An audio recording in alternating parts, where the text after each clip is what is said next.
Okay, let's continue with the class. यहाँ पे अपन vapour density के बारे में बात करते हैं। ओके, ये अपन ने actually basic concepts in chemistry में ऑलरेडी देखा है व्हाट वेपर डेंसिटी इज़। यहाँ पे क्योंकि it is more relevant in this particular case, इसलिए इसको यहाँ पे एक बार डिस्कस कर लेते, रिवाइज कर लेते हैं।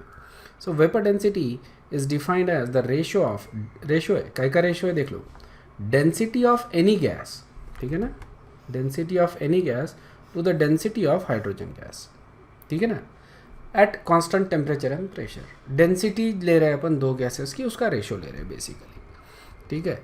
So this is basically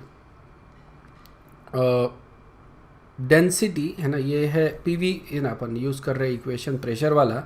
okay, remember ये लास्ट इसमें जो अपन ने ये किया था P M equal to D R T, बराबर है। ये लास्ट वाला जो इक्वेशन था लास्ट क्लास में अपन ने देखा था, P M equal to T R T, D is the density, M is the molecular mass of it. So pressure को अपन कर रहे सेटअप। ओके, सो डी है तो इसको अपन डी एच कर रहे हैं और एम को एम एच कर रहे हैं। So you get this equation for pressure. Okay, ठीक है, D R T by M. Okay, this is for hydrogen gas. And similarly let's say there is another gas A, उसके लिए यही equation अपन लिखेंगे D R T by A by M. Okay, for A. Now vapour density हम लिखते हैं, okay, density of this divided by density of hydrogen. Okay, D of A divided bye D of H. तो अपन इसके लिए solve कर देंगे इसको, P M H divided by R T, ठीक है ना। सो इसको मैं डिवाइड कर रहा हूँ बाय, इसको डिवाइड करेंगे अपन, है ना, P M of A divided by R T, ठीक है। So that is what it is. So P M of A R T divided by this, तो इसको अपन मल्टीप्लीकेशन में ला रहे हैं बेसिकली, इसको ऊपर ला लिया। सो you get that and you can see that R T क्या हो जाता है, कैंसिल हो जाता है। ओके, पी पी कैंसिल हो जाता है। ओके, और you can keep the P I guess. Okay, so it's fine. तो यहाँ पे इक्वेशन क्या बन रहा है, you can just cancel everything, या पी पी कैंसिल हो गया, आर टी कैंसिल हो गया। So you get that. So ये कैंसिल कर रहे हैं यहाँ पे, ऑलराइट। और एम एच क्या है, molecular mass of hydrogen is 2, isn't it. तो ये हो जाता है vapour density is equal to molar mass of A divided by 2। 2 is, remember 2 is, that is the molar mass of hydrogen, that is equal to 2, है ना, that is equal to 2। Okay, so हम लोग molecular mass के लिए equation लिख रहे हैं, molar mass of A is equal to 2 times vapour density. ये अपन ने इक्वेशन ऑलरेडी देखा है। Okay, vapour density it's a unitless term.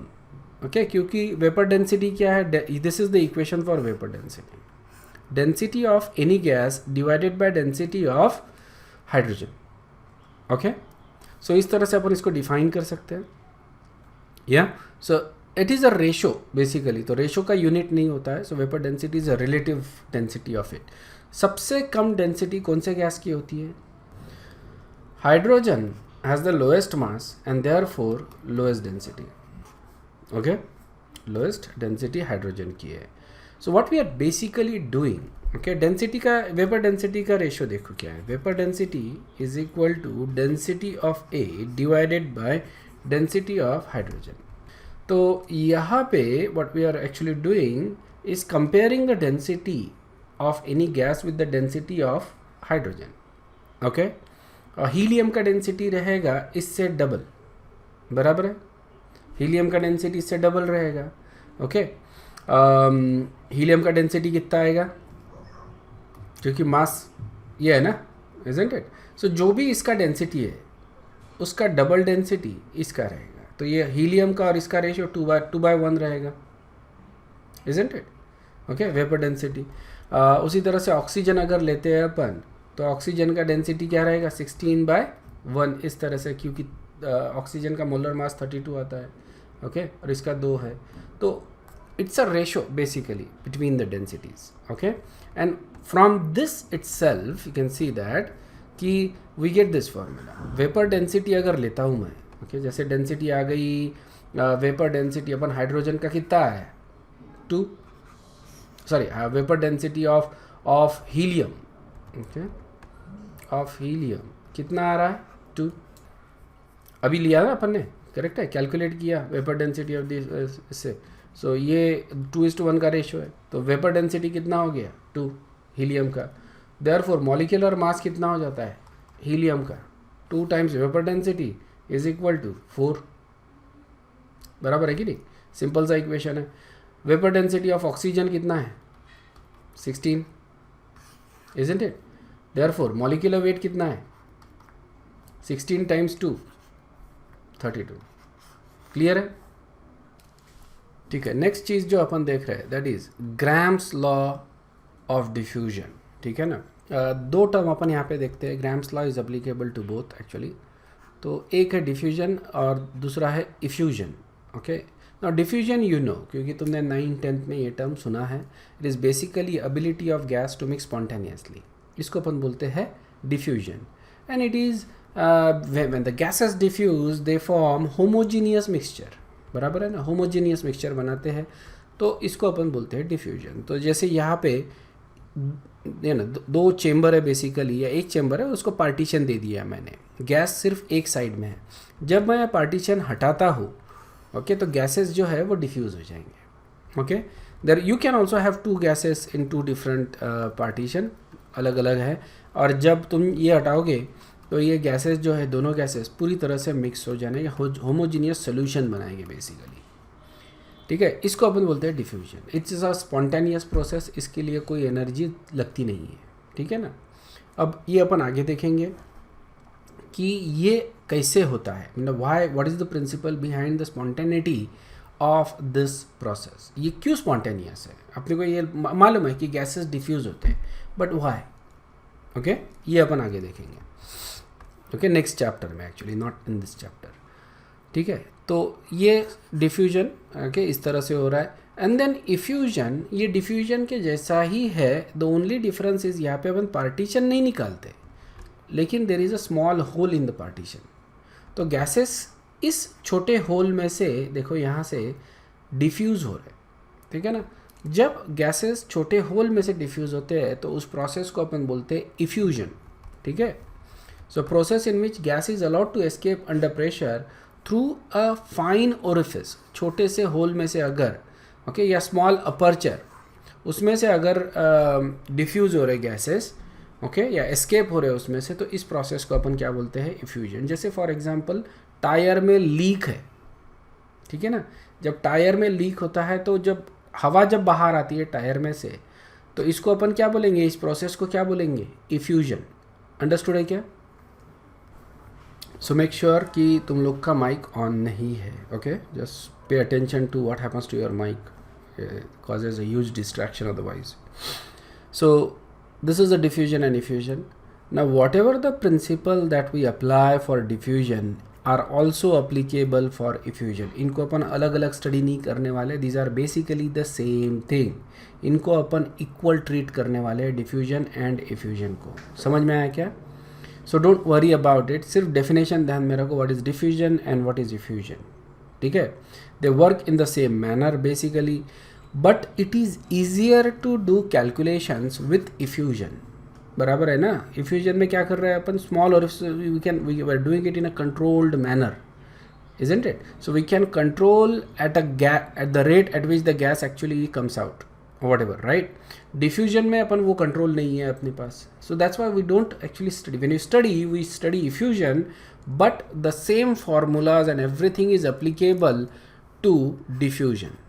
Okay, तो हम जो next देखने वाले हैं basically we are going to look at, क्योंकि जो डिराइव किया है, जितने भी फॉर्मूलाज डिराइव करेंगे अभी अपन, this are all for effusion but they are also applicable for diffusion. So we gonna use these words diffusion and effusion interchangeably. इनको अपन मतलब यूज़ करेंगे, दोनों word is equal, there is absolutely no difference in these formulas or whatever. They are applicable to same both the things in the same manner. So अब देखते हैं constant pressure diffusion. देखो अपन बोल रहे diffusion but it is been actually calculated for effusion, ठीक है ना. So it doesn't really matter. So under the condition of constant temperature and pressure, obviously, ठीक है ना. टेम्परेचर और प्रेशर अपन ने कांस्टेंट लिखा. The rate of diffusion of any gas is inversely proportional to square root of density, ठीक है ना. Rate of diffusion काय के ऊपर डिपेंड करता है, स्क्वायर रूट ऑफ डेंसिटी, मतलब rate of diffusion is inversely proportional to square root of density. ठीक है, मतलब डेंसिटी को इन्वर्सली रिलेटेड है डिफ्यूजन। ओके, अगर डेंसिटी ज़्यादा है, ठीक है, density of the gas is high, तो रेट ऑफ डिफ्यूजन लो होता है। ठीक है, ये इसका मतलब हो गया, but calculatively it is inversely proportional to square root of density. ठीक है, okay. Now density means basically कि ये मत समझो, let's take two gases. Okay, let's take two gases. यहाँ पे मान लो हाइड्रोजन है और यहाँ पे ऑक्सीजन है। ठीक है, नाउ लेट्स इमेजिन कि बेसिकली टेम्परेचर कैसा है एंड प्रेशर कैसा है, कांस्टेंट। दोनों बॉक्सेस में, दोनों चेम्बर में temperature and pressure is constant. यहाँ पे जो वॉल्यूम है that is also constant. Okay, so pressure, temperature, volume constant. ठीक है, जब प्रेशर, टेम्परेचर और वॉल्यूम कांस्टेंट होता है तो n क्या होता है, number of moles are equal. कौन सा लॉ है ये, विच लॉ इज दिस? इसको अपन बोलते हैं अवोगाड्रोज लॉ। अवोगाड्रोज ने यही बताया था ना, प्रेशर टेम्परेचर अगर कांस्टेंट है at constant temperature and pressure, okay, if two gases have the equal volume then they must have same number of particles. ये अवोगाड्रो लॉ है। ठीक है, सो अगर ये कांस्टेंट कर रहे हैं तो ये भी, मतलब ये तीन टर्म अगर कांस्टेंट है तो चौथा टर्म भी कांस्टेंट होता ही है ये गैसेस के लिए, मतलब इनमें n इज इक्वल। ठीक है, now which one has a higher density? Density अपन निकाल सकते हैं, density of this is equal to mass by volume. Okay, यानी यहाँ पे डेंसिटी मतलब mass by volume, isn't it? So obviously देखो ऑक्सीजन में ज़्यादा मास है, so density of oxygen and density of hydrogen, तो अपने को सीधा सीधा पता चलता है density of oxygen is higher than that of hydrogen. Okay, और वैसे भी अभी थोड़ी देर पहले अपन ने बताया सबसे कम डेंसिटी हाइड्रोजन की होती है, इजंट? थोड़ी देर पहले ही बताया। तो ऑक्सीजन की डेंसिटी ज़्यादा है, ठीक है ना, मतलब ऑक्सीजन हेवी है, तो जो डिफ्यूजन रहेगा या इफ्यूजन रहेगा वो ऑक्सीजन के लिए स्लो रहेगा और हाइड्रोजन के लिए ज़्यादा रहेगा। मतलब ये हो गया कि जिसकी डेंसिटी कम है उसका रेट ज़्यादा है, बराबर है, isn't it? This is for hydrogen. Hydrogen की डेंसिटी कम है इसलिए उसका रेट ऑफ डिफ्यूजन ज़्यादा रहेगा। लाइट गैस ज़्यादा डिफ्यूज होता है, ये अपन आगे के इक्वेशन में देखेंगे, but that is the meaning of it. Okay, इसलिए अपने को ये इक्वेशन मिल रहा है। ये समझ में आया क्या? ओके, सो इसेंशियली अगर यहाँ से निकालना है प्रोपोर्शनलिटी साइन, तो it is going to be some constant, let's call that constant as k, it is going to be 1/√d। Okay, problem है कि ये k जो होता है ना, ये this is very difficult to actually measure because it depends upon the gas और सारी चीज़ें, it's very difficult to actually measure. जो तुम्हारा होल साइज़ जो होता है इफ्यूजन के लिए जो यूज़ करते हैं अपन पिन होल, उसका एग्जैक्ट डायामीटर और काफ़ी सारी चीज़ों के ऊपर पता चल रहता है ये। Okay, so essentially we are not going to worry about k। हम लोग क्या करेंगे, हम लोग इसका ये करेंगे, ठीक है ना। सो R1 के लिए कैलकुलेट कर लिया एक गैस के लिए, उसी तरह से सेकंड गैस के लिए, और उसका रेशो ले लेंगे सीधा सीधा, तो k कैंसिल हो जाएगा क्योंकि k is going to be constant for both the gases. दो अलग अलग गैसेस है, ठीक है, तो उनका रेट ऑफ डिफ्यूजन ले रहे हैं अपन, उनका ये रिलेशनशिप है ऑब्वियसली, तो अपन क्या कर रहे हैं, उसका रेशो ले रहे हैं। So k gets cancelled up and what you get is R1/R2 is equal to √d2/d1, ठीक है, for two gases. Okay, so inverse relationship है ऑब्वियसली विथ डेंसिटी, ठीक है। सो जैसे अगर मान लो ऑक्सीजन ले रहे हैं अपन, तो R1 इज़ ऑक्सीजन ले लेते हैं and R2 is hydrogen, okay, is equal to जो डेंसिटी है, okay, that is density of hydrogen divided by density of oxygen. तो ये अपना इक्वेशन बनेगा, ठीक है। So you can calculate the rate of diffusion, इसके ऊपर काफ़ी क्वेश्चंस आते हैं, थोड़ा ध्यान से सुनो, समझ लो, it's easy to understand actually, थोड़ा सा ध्यान देना पड़ेगा ऑब्वियसली तुमको। ओके, हम क्या करते हैं, डिवाइड करते हैं दोनों टर्म को जो स्क्वायर रूट में है by the density of hydrogen. ठीक है, डेंसिटी ऑफ हाइड्रोजन से डिवाइड करते हैं। ओके, मान लो कि दो गैसेस है, कोई भी दो गैसेस, या लाइक नाइट्रोजन एंड ऑक्सीजन, ठीक है ना। तो ये मान लो कि जैसे N2 है and this is O2, so this is going to be N2 and this is O2। तो मैं क्या कर रहा हूँ, दोनों टर्म को हाइड्रोजन से डिवाइड कर रहा हूँ, ठीक है, यूजिंग लॉज ऑफ मैथमेटिक्स। तो density of oxygen divided by density of hydrogen क्या होता है, vapour density, okay, of vapour density of oxygen. Okay, and यहाँ पे ये टर्म हो जाएगा वेपर डेंसिटी ऑफ नाइट्रोजन। ठीक है, तो यहाँ पे बेसिकली हमको इक्वेशन मिल रहा है कि R1/R2 is equal to vapour density of second gas divided by vapour density of 1। Okay, इसको फिर से मैं 2 से मल्टीप्लाई करता हूँ, ओके, बॉटम एंड टॉप। जब मैं 2 से मल्टीप्लाई करता हूँ वेपर डेंसिटी को, तो मेरे को क्या मिलता है, R1/R2 divided by M2/M1। Understood है? देखो सीधा सीधा मोलर मास से इन्वर्स रिलेशनशिप आ रहा है। ओके, इसके पहले वाला रिलेशनशिप अपन यही ये दो एग्जांपल्स लिखेंगे। Actually let's take helium and oxygen, ठीक है, मेरे दो favourite gases.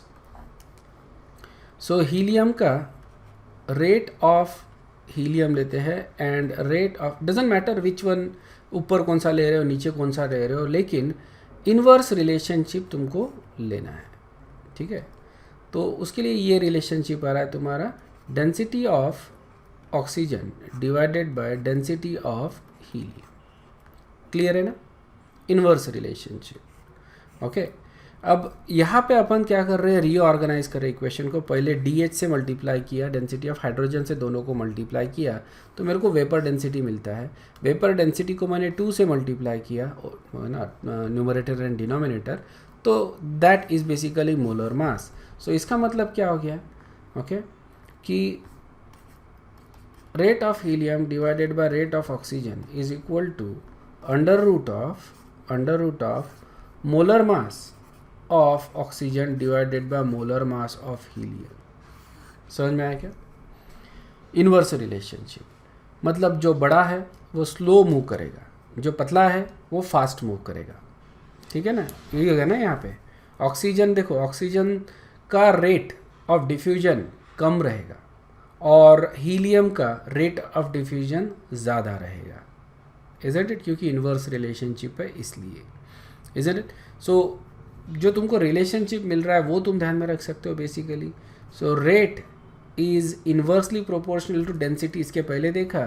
That is also, you can also remember कि rate is inversely proportional to square root of molar mass of the gas. Understood है क्या? जिसका मोलर मास ज़्यादा उसका रेट ऑफ डिफ्यूजन कम, मतलब जो बड़ा है वो स्लो डिफ्यूज होगा। और ये तुमको याद होगा, मैंने तुमको जो ये दिखाए थे simulations, remember that? Gaseous state का एक सिमुलेशन दिखाया था, red gas and blue gas. Blue gas बड़ा था, रेड गैस छोटा था। तुमको याद हो गया कि ब्लू गैस जो है वो rapidly blue gas slow move हो रहा था और रेड गैस जो था वो फास्ट मूव हो रहा था। ठीक है, अगर नहीं याद है तो वो सिमुलेशन जाके तुम देख सकते हो।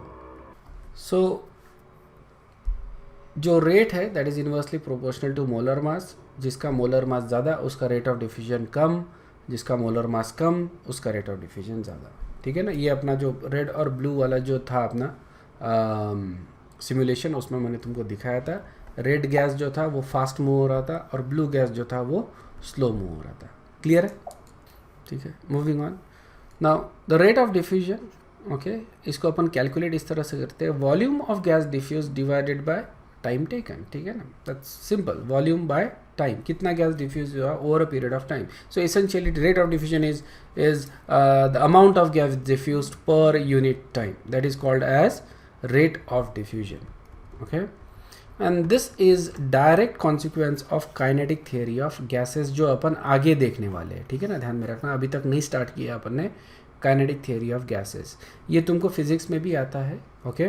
फिजिक्स में ज़्यादा कैलकुलेटिव पार्ट होता है, we look at it, obviously calculation है ही है, बट हम थोड़ा कंसेप्चुअली इसको समझने की कोशिश करते हैं। Kinetic theory of gases, okay. Let the area of a pin hole be A. अगर एरिया इज पिन होल का छोटा सा जो पिन होल है अपना उसका ए है, तो रेट ऑफ डिफ्यूजन अपन बोल सकते हैं वॉल्यूम ऑफ गैस डिफ्यूज है ना, so it is A times L, isn't it, A times L, okay, and divided by time. और ऑब्वियसली जब डिस्टेंस ट्रेवल्ड ओवर टाइम करते हैं अपन, that is velocity of the gas molecule times A, ठीक है। So ये हो गया तुम्हारा rate of diffusion, A times velocity of the gas, okay. So अपन लिख सकते हैं फॉर द सेम कि you know we can write, instead of writing r1 and r2 we can write a times velocity of 1 divided by area times velocity of 2। अब area तो cancel हो जाएगा basically, क्योंकि एरिया तो same रहेगा दोनों gases के लिए, इजंट इट। तो यहाँ पे व्हाट वी गेट इज, है ना, that is equal to m2 by m1, तो v1 by v2 is equal to m2 by m1, okay. So basically यहाँ पे वेलोसिटी जो है उसका भी इन्वर्स रिलेशनशिप आ रहा है with molar mass, and this should be Fairlie obvious. इसके लिए कैलकुलेट या डिराइव करने की भी ज़रूरत नहीं थी, है ना।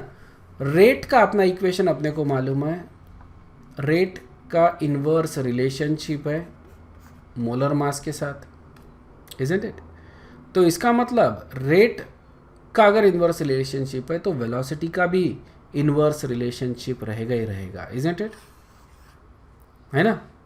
रेट का भी इन्वर्स है तो वेलोसिटी भी रहेगा ही रहेगा, बट एनीवे इस तरह से उसको डिराइव कर सकते हैं अपन। So velocity is also inversely related to the molar mass, okay. So ये दो इक्वेशन तुमको ध्यान में रखने हैं। और भी आते हैं रिलेशनशिप, ध्यान में रखना है, क्योंकि मोलर मास है, there are different types of relationships, ये सारे रिलेशनशिप्स तुमको ध्यान में रखने हैं, ओके।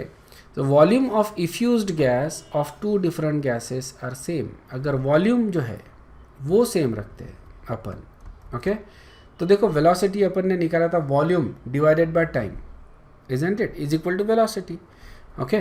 तो यहाँ पे अपन क्या लिख रहे हैं, volume divided by time, okay. Velocity को एक्सप्रेस कर दिया है यहाँ पे वॉल्यूम डिवाइडेड बाय टाइम। अगर v सेम है, okay, then you can cancel up the v and what you get is time, okay. तो ये एक रिलेशनशिप हो गया, मतलब r1 is also inverse related to time,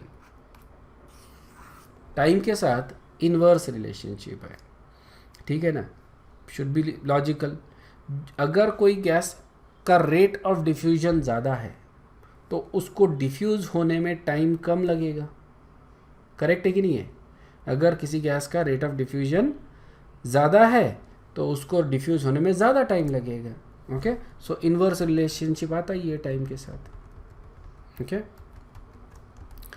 और हमने ऑलरेडी देखा है m2, हम सब इसको ऐड ही कर रहे हैं, and you can also add if you want velocity, okay. Velocity इसमें ऐड कर सकते हो तुम इफ़ यू वांट, ठीक है।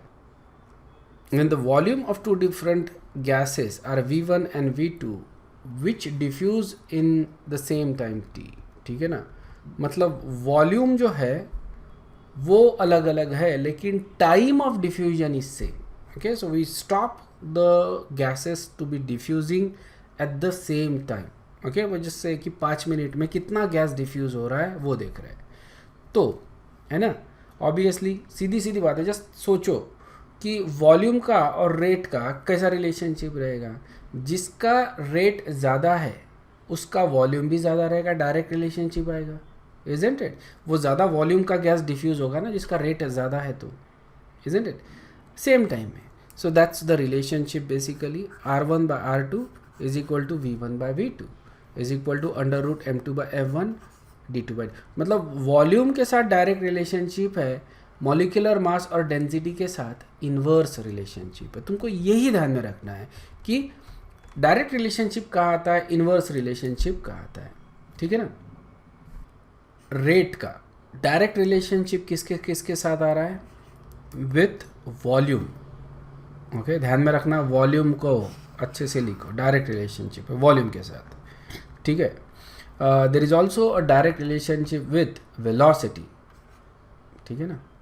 So volume and you can say velocity. So velocity को थोड़ा सा ढंग से लिखना पड़ेगा, अदरवाइज उसको वॉल्यूम के साथ. सो इसको न्यू केस में लिख रहा, so indicate that it is a velocity. Okay, so rate ज़्यादा है तो ज़्यादा गैस डिफ्यूज़ होगा. रेट ज़्यादा है इसका मतलब उसकी वेलोसिटी ज़्यादा है, उसकी स्पीड ज़्यादा है. ये लॉजिकल है, ठीक है. तो बड़े आसानी से ध्यान में रहता है ये. Next is rate. इसका इन्वर्स रिलेशनशिप किसके साथ है?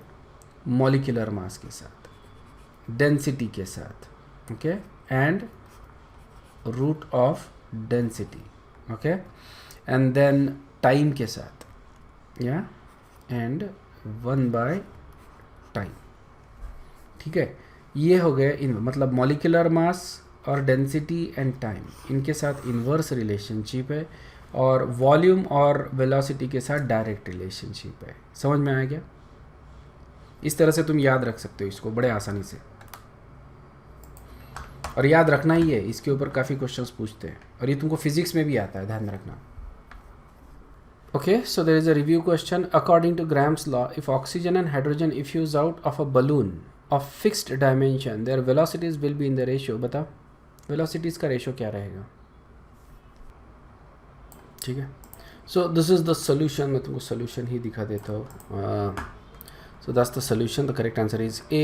दोनों का molar mass, volume और molar mass का ये relationship है √m2/m1, and if you calculate, put on the molar masses, you get 1:4. Under root रहने की वजह से रेशियो इज 1:16, 1:32 का आता है, ठीक है ना.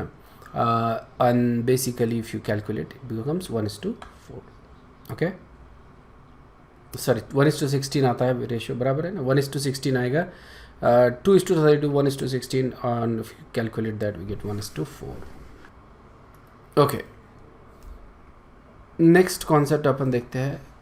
डिफ्यूजन जहाँ पे प्रेशर वैरी होता है, मतलब अगर प्रेशर कांस्टेंट है ऑब्वियसली, तो ये जो सारे कैलकुलेशन अपन ने किए हैं वो सारे वैलिड है, isn't it? Because the pressure is actually constant for both the gases, isn't it?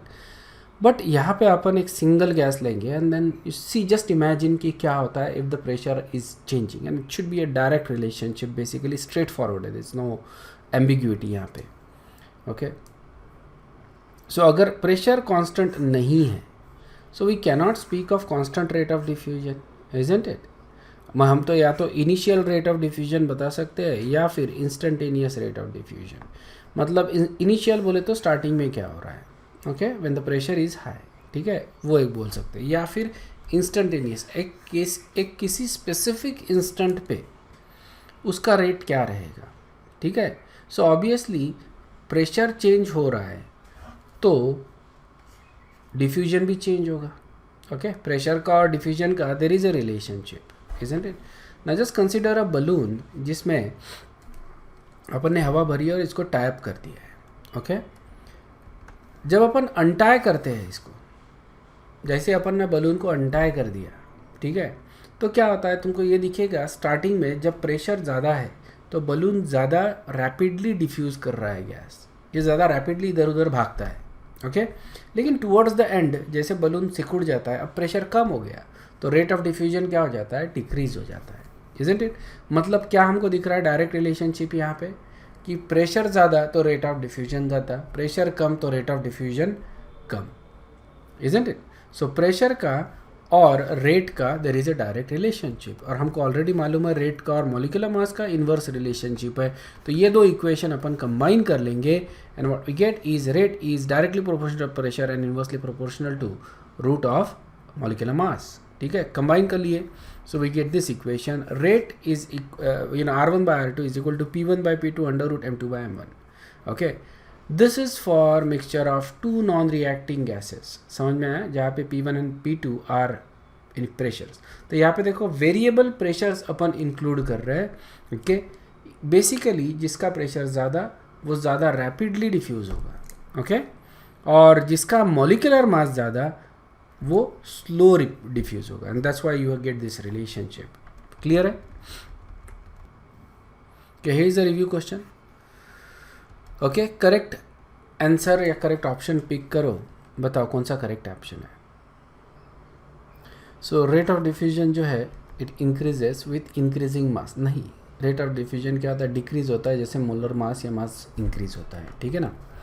If the pressure changes then higher the pressure higher would be the rate of diffusion, ये सही है, बराबर है। ज़्यादा प्रेशर है तो ज़्यादा रेट ऑफ डिफ्यूजन रहेगा और कम प्रेशर पे कम रेट ऑफ डिफ्यूजन रहेगा, okay. Alright, now we gonna look at the applications of Graham's law of diffusion. इसके एप्लीकेशन देख लो, ग्राम्स लॉ ऑफ डिफ्यूजन। सबसे पहले तो इक्वेशंस तुमको जिस तरह से मैंने बताया है वो सारे याद करने हैं तुमको, ठीक है ना। And these are very simple relationships actually. Rate of gas का डिफ्यूजन ये अपन हमेशा ही देखते हैं, सिर्फ उसको इक्वेशन के फॉर्म्स में अपन देख रहे हैं। और ये देखो सारे के सारे इक्वेशन रेशोज है, ओके। तो तुमको क्वेश्चन जो आएगा इन जनरल कंसेप्चुअल क्वेश्चन पूछेंगे, मतलब थ्योरेटिकल क्वेश्चन पूछेंगे। कैलकुलेटिव क्वेश्चन जनरली नहीं पूछते। अगर क्वेश्चन कैलकुलेटिव रहा तो इस टाइप के जो मैंने अभी थोड़ी देर पहले तुमको पूछा था ना रेशो वाला, तो उस टाइप के क्वेश्चन तो थोड़ा सा प्रैक्टिस करो, क्वेश्चन को समझने की कोशिश करो ताकि गलती ना हो, ओके। इसी टाइप के क्वेश्चन तुमको पूछ सकते हैं। सो एप्लीकेशन देखो, detection of Marsh gas. Marsh gas is basically methane, okay. तो वहाँ पे माइंस में ये गैस लीक होता है, ठीक है। तो इसका एक स्पेसिफिक रेट होता है डिफ्यूजन का, इजंट इट। तो वहाँ पे इसको अपन डिटेक्ट करने में यूज़ करते हैं, ठीक है। Other thing is separation of isotopes of uranium, okay. Uranium के इसमें यूज़ करते हैं। तो हम लोग क्या करते हैं कि by streaming uranium through a tube, ठीक है, यूरेनियम को एक ट्यूब से पास करते हैं। The isotopes that arrive at the end of the tube at different so they are going to arrive at different times, क्योंकि इनका रेट ऑफ डिफ्यूजन का के ऊपर डिपेंड करेगा, इनके मास के ऊपर। अलग अलग आइसोटोप्स है, इनका अलग अलग मास है। तो हम क्या कर रहे हैं, स्ट्रीम कर रहे हैं यूरेनियम के आइसोटोप्स थ्रू अ ट्यूब। तो obviously they will arrive at the different times because they are different masses, okay. तो इस तरह से अपन इनको सेपरेट कर रहे हैं basically. This is very similar to what is called distillation, ठीक है ना। अलग अलग फ्रैक्शन अलग अलग टाइम पे आते हैं basically depending upon their boiling point. यहाँ पे अपन फ्रैक्शन कर रहे हैं उनको based upon their rate of diffusion, okay. तो यूरेनियम के आइसोटोप्स को आइसोलेट करने में अपन यूज़ करते हैं। Determination of density of molar मास, ठीक है ना।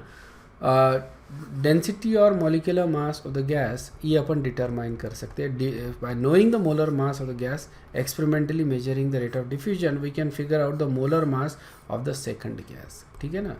By knowing the molar mass of the gas and experimentally measuring the rate of diffusion one can figure out the molar mass of the second gas, ठीक है ना। जो दूसरा unknown gas है उसका मोलर मास अपन डिटरमाइन कर सकते हैं। एक का मोलर मास अपने को मालूम रहना चाहिए, उसका रेट ऑफ डिफ्यूजन अपने को मालूम रहना चाहिए, ठीक है ना। सेकंड जो अननोन है ये अपने को मालूम नहीं, लेकिन इसका rate of diffusion upon calculate कर सकते हैं एक्सपेरिमेंटली, और सीधा सीधा रेट वाला और मोलर मास का जो इक्वेशन है रेशो का, उससे अपन मोलर मास डिटरमाइन कर सकते हैं।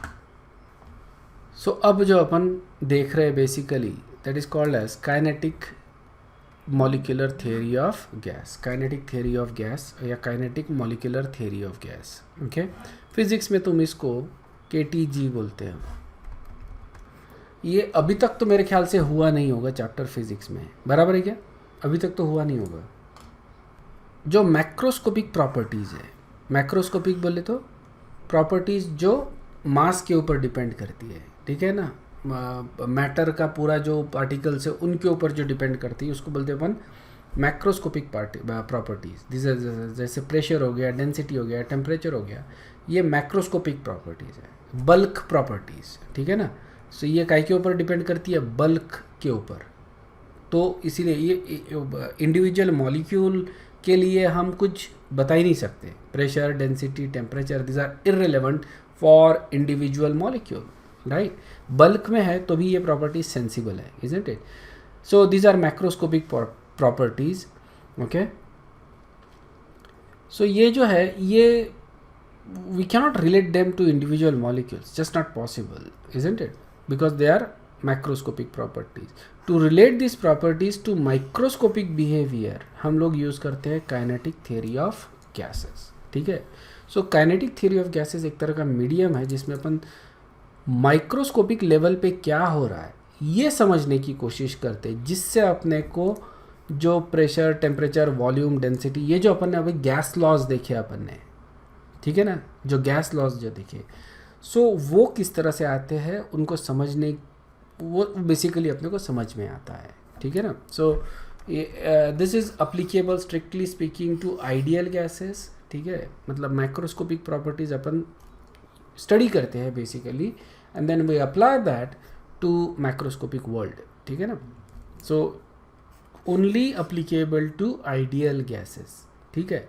जो रियल गैसेस होते हैं उनका बिहेवियर इज़ क्वाइट डिफरेंट, ठीक है. और ये अपने को आगे समझ में आएगा कि what is the difference between ideal and real gases. Obviously there is no such thing as ideal, बराबर है ना.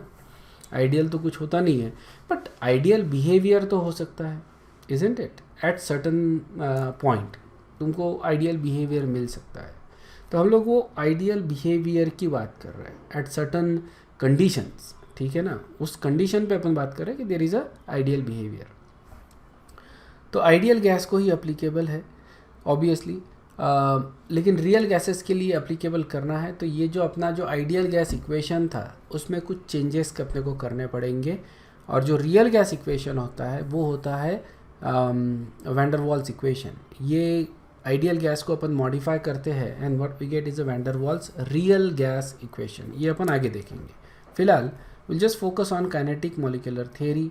काइनेटिक मॉलिक्यूलर थियरी कौन से गैसेस को अप्लीकेबल है? Only to ideal gases. समझ में आया ना, only to ideal gases. So कुछ पॉस्टुलेट्स है काइनेटिक थियरी ऑफ गैसेस के. Okay, these are some assumptions, postulates, ठीक है.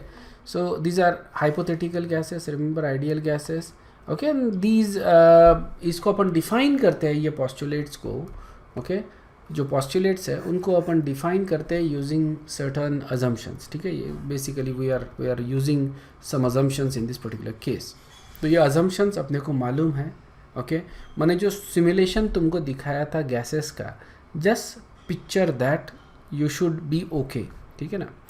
All gases are made up of small particles called molecules और एटम्स, ठीक है ना. मॉलिक्यूल्स और एटम्स, इनको अपन इन जनरल पार्टिकल्स ही बोलेंगे, स्मॉल पार्टिकल. ओके, समझ में आया ना, स्मॉल पार्टिकल है. Okay, for a given gas, for a given gas, जैसे कोई भी गैस ले लो, hydrogen, oxygen, nitrogen, whatever. For a given gas all particles are identical and spherical in shape. बताओ क्या ये सही है? क्या सारे पार्टिकल्स स्फेरिकल होते हैं? क्या नहीं होते, बराबर है. They have a particular shape, है ना. Every gas particle has a particular shape, isn't it? But यहाँ पे अपना अजम्पशन क्या रहेगा कि they are spherical. We are assuming they are spherical. समझ में आ रहा है? तो that assumption is valid at certain point and it is not valid up to certain point, ठीक है ना. तो कहीं पे ये अप्लीकेबल है, कहीं पे नहीं है, कहीं पे वैलिड है, कहीं पे नहीं है. तो ये हम आगे देखेंगे. सो आइडियल गैसेस क्या होते हैं? They are identical and they, जो सारे पार्टिकल्स है, they are identical and they are spherical in shape. Okay, next, जो volume occupied with the gas होता है that is much greater than the volume of the gas molecule. देखो, अगर ये room में जो गैस है, राइट, उसका पार्टिकल कैसा रहेगा? छोटा छोटा रहेगा. तो वॉल्यूम तो बहुत बड़ा वो ऑक्यूपाई कर रहे हैं, लेकिन volume of the gas itself बहुत कम रहता है, ठीक है ना. मतलब कि हम ये कर सकते हैं कि जो वॉल्यूम ऑफ द गैस है इस रूम में, वो निगलेक्ट कर सकते हैं. क्योंकि अगर मान लो पूरा गैस मैंने कंडेंस कर दिया, तो ये जो छोटा सा जो बनेगा, ये ठीक है, इसका जो वॉल्यूम बनेगा that is going to be very small actually. ठीक है, पूरा गैस मैंने कंडेंस कर दिया, so it's going to be very small amount of gas, isn't it. तो essentially what it's saying is कि volume of the gas itself is negligible as compared to the volume of the container. ठीक है ना, ठीक है. So essentially these are considered to be point masses and the volume of gas is ignored. समझ में आया ना, as compared to the volume of the container. समझ आया, volume of the gas upon ignore कर देते हैं इसमें. Next, there is no force between the two molecules of the gas. There is no force of attraction. There is no force of repulsion. ये एक बहुत important assumption है, बहुत important. ठीक है, गैसेस एक दूसरे को अट्रैक्ट नहीं करते या रिपेल नहीं करते, ये एक इसका assumption है. लेकिन ये हमको मालूम है कि this is not right. Again क्यों? क्योंकि वैंडर वॉल्स ने डिसअप्रूव किया था। Remember there are van der Waals forces of attraction between the gas particles, ये अपन ने देखा है, van der Waals force of attraction. Okay, so they move in a straight line unless they collide with other gas molecules because there is no force of attraction and repulsion। ये straight line में move करेंगे और किसी gas molecule के साथ collide होंगे तो अपना डायरेक्शन चेंज करेंगे। So this is again you can imagine वो जो अपना सिमुलेशन था जो अपन ने देखा था गैस पार्टिकल्स का। Okay, it is going to give you that visualisation. ठीक है, जो कोलिजन्स है these are perfectly elastic. Elastic का मतलब क्या होता है कि जो कोलिजन्स हो रहे हैं, मॉलिक्यूल्स कोलाइड हो रहे हैं। Okay, when the molecules are colliding तो there is no loss of energy, energy transfer हो रही है। अगर फास्ट मूविंग पार्टिकल है और वो स्लो मूविंग पार्टिकल से कोलाइड हो रहा है तो एनर्जी ट्रांसफ़र करेगा, फास्ट स्लो हो जाएगा, स्लो फास्ट हो जाएगा, but there is no loss of energy. इसको बोल रहे हैं अपन परफेक्टली इलास्टिक। समझ में आ रहा है क्या? During collision the energy is conserve, मतलब परफेक्ट ट्रांसफ़र हो रहा है एनर्जी का। ठीक है, obviously this is true, otherwise the gases क्या हो जाते, धीरे धीरे कंडेंस हो जाते। ओके, एनर्जी लॉस अगर हो रही है कोलिजन्स में, ओके, तो that would have been problem. समझ में आ रहा है ना? लेकिन it is true for a closed system, लेकिन जैसे ओपन सिस्टम है तो उनको कंटिन्यूसली एनर्जी मिल रही है और वो कंटिन्यूसली एनर्जी लूज़ कर रहे हैं। ओके, क्योंकि एनवायरनमेंट उनको एनर्जी दे रहा है। Remember, molecules move randomly in all direction, ये कहीं किसी स्पेसिफिक डायरेक्शन में नहीं जा रहे हैं, they are just moving in a random direction. जो भी गैस पार्टिकल्स है इस रूम में, they are just moving randomly. Okay, pressure of the gas is due to colliding with the walls of the vessel. जो दीवारें हैं उसके साथ जब ये मॉलिक्यूल्स कोलाइड होते हैं, so they will cause the pressure.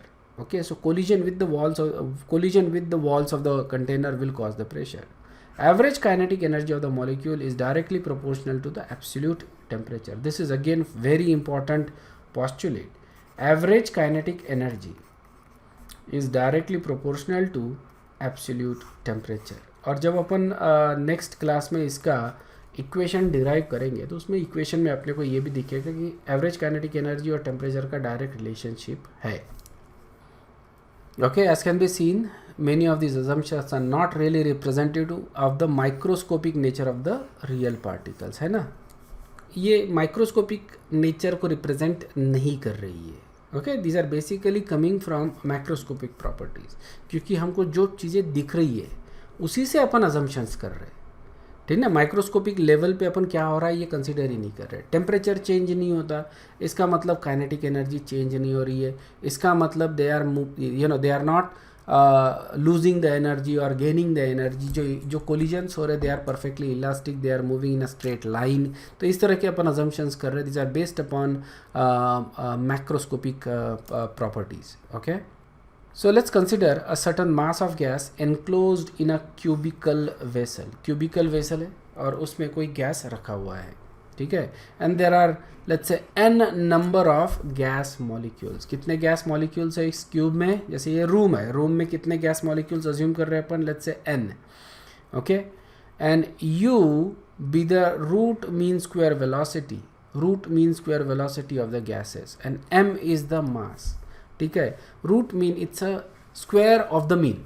ठीक है, इसको बोलते हैं अपन रूट मीन स्क्वायर वेलोसिटी। मतलब कोई भी चीज़ स्क्वायर कर लिया और उसका एवरेज निकाला तो उसको अपन बोलते हैं root mean square velocity, and this is M is the mass of the gas. ठीक है, तो nu root mean square velocity, nu होता है वेलोसिटी या यू ले रहे हैं अपन basically, but it's actually nu, so anyway we just call it as you.